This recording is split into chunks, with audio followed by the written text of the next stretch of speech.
Then arrest them unto Lord, and they perpetual light shine upon them.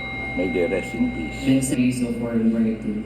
An eyewitness account of Father Roque Ferios, S.J. Arrest them July 9, four lay brothers, plus one seminarian. unto them, O Lord, and they perpetual light shine upon them. May they rest in peace. Vincentian Martyrs of World War II. An eyewitness account of Father Roque Ferios, S.J. On February 9, 1945, when the American forces were coming into the Vincent building, killed all its occupants. They said, "The Americans might come in, but you will not see them." Those who were massacred were 6 Vincentian priests, namely Father Jose Tejada, Luis Hijeda, Adolfo Soto, priest, Hernandez, and Jose Aguirre. 4 lay brothers also died. Valentin Marcos, Gregorio Indurami, Valentin Salvedrian, and Alejandro Garriga. Plus one seminarian, Ramon Santos, and acolyte Eusebio Quintana. These were also others who were killed. Some Chinese guards, but some were able to survive to tell the story. Their bodies were found around the end of February 1945, and were already in state of decomposition. Below is the recollection of Father Roque Ferios. With the souls of the faithful departed, through the mercy of God, rest in peace.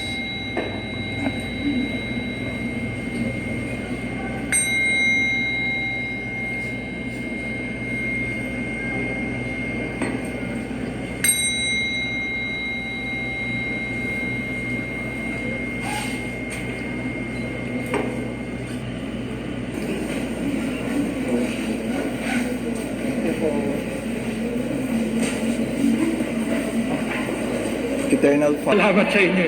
Kasi medyo late notice po kami, sir. Member ng Society ng Pangkasaysayan. Thank you po. Thank you po, Sir Ano Skoda. Pangkasaysayan? Member. Pakasaysayang samahan ng Adamson University. Thank you po, Sir Skoda. Oh. First time ginawa history ng Adamson. Kaya masasaksihan nyo ngayon, mga estudyante, mag-aalay, mag-candle offering, para doon sa mga pinatay na pare dito, 81 years ago. Okay. Ngayon lang nangyari yan sa Adamson, kaya historical yung nakikita nyo ngayon at mapapanood nyo. Prayer when you're lighting it, when you're offering. Do not just light the candle, but say a prayer. Kahit anong prayer. Tandaan nyo, pinapanood tayo ng mga martir, ha? Nandito sila.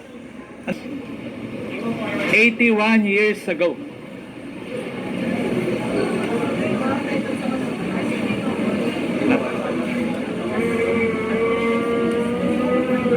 Iba-iba candle lighting, the same site kung saan pinatay ang mga 10 Vincentians kasama na several Chinese residents dito 81 years ago. First time daw ginagawa, nakaka-candle lighting dito mga estudyante ng Adamson in memory dun sa mga pinatay ng Hapon. On this same site, 10 o'clock in the evening. May they all rest in peace. Amen. Pinako, ano, itong ilog na ito, dito natagpuan ang mga bangkay ng mga pinatay ng Hapon.